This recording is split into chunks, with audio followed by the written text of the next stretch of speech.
روزوں کی رخصت کس کی؟ تو پہلی چیز مسافر کو روزے کی چھوٹ ہے، چاہے تو رکھے چاہے تو نہ رکھے، اختیاری معاملہ ہے۔ اس لیے کہ متفقہ علیہ کی روایت، ایک صحابی اور اللہ کے رسول وہ روزے کے بڑے شوقین تھے، بہت رکھتے تھے، کہا میں سفر میں بھی شوق رکھتا ہوں روزے کا، تو آپ نے کہا رکھو، پھر رکھنا ہے۔ اسی طرح جنگ بدر میں آپ صلی اللہ علیہ وسلم جب نکلے، 16 تاریخ تھی رمضان کی، صحابہ کہتے ہیں کچھ نے روزہ توڑ دیا کہ کل طاقت چاہیے جنگ کے لیے، اور کچھ نے رکھا۔ آپ صلی اللہ علیہ وسلم نے نہ ان کو کچھ کہا جس نے توڑا، نہ ان کو کچھ کہا جس نے نہیں توڑا۔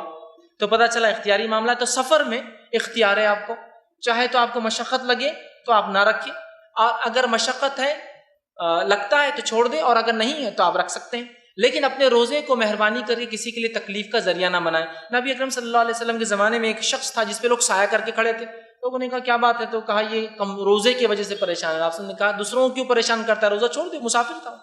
تو ہم تکلیف نہ دیں، ورنہ بہت سارے لوگ سامان اٹھانا ہے سفر میں نہیں اٹھا سکتا، میں روزے سے تم اٹھاؤ، تو آپ اپنے روزے کو آڑ بنا رہے ہیں کیا اس کے لیے؟ سمجھ رہے آپ؟ اور بہت سارے لوگوں کی بڑی افسوس کی بات ہے، اپنے روزے کو آڑ بناتے ہیں، یہاں تک کہ غیر مسلمانوں میں یہ چیز مشہور اور معروف ہے، خاص طور سے جو گورنمنٹ آفیسز میں سب پہ الزام نہیں لگا رہا ہوں، لیکن اکثر ہوتا ہے، ارے صاحب کو آج کچھ نہیں بولا، اپواس سے ہو، تب ایک مہینہ رمضان کے ان کا دماغ سرکا ہوا ہی رہے گا پورا، صاحب بہت غصے میں ہیں آج، سید صاحب بہت غصے میں کیوں؟ اپواس سے ہے، روزہ چالو ہو گیا نا ان کا تو ان کا پارا اوپر رہتا۔ تو اپنے روزوں کو اللہ کے لیے لوگوں کو بدنامی کا ذریعہ نہ بنائے کہ اسلام یہ دیکھو دوسروں پہ تنخواہ کھائیں گا گورنمنٹ کی اور ایک مہینے تک کام نہیں کریں گے، اپواس سے، ٹھیک ہے؟ تو یہ وجہ نہیں ہونا چاہیے۔ اسی طرح جو ہے کوئی ایسی بیماری ہو یا بڑھاپا ہو جس کی وجہ سے انسان روزہ ہی نہ رکھ پائے، کنٹینیوسلی نہیں رکھ سکتا ہے، جیسے کہ شوگر کے مریض کچھ ہوتے ہیں، ایسی شوگر جس میں ہر 4 گھنٹے میں کچھ کھانا یا دوائیں لینا پڑتی ہے، اور وہ آدمی ورنہ چکر کھا کے گر جاتا ہے، یا ایسا بڑھاپا اب روزے نہیں رکھ پاتا ہے، تو ایسا انسان جو روزے کبھی نہیں رکھ پائے گا اور امید بھی نہیں کہ آگے رکھ سکے،